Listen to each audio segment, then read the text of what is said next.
Hi there, welcome to our tutorial on finding someone on Facebook by their phone number.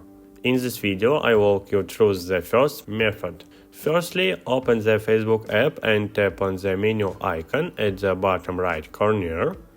Next, tap on the gear icon at the top right to access settings.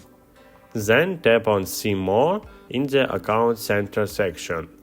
Under Your Information and Permissions, tap on Upload Contacts, tap on your Facebook account, toggle on the option in Connect Your Contacts with Facebook. This will upload your contacts from your phone book. Keep in mind that for this method to work, the person you're searching for must be in your contacts list with the phone number you have. And that's it. You've learned how to find someone on Facebook using their phone number. If you found this helpful, don't forget to like and subscribe for more tutorials. Thanks for watching.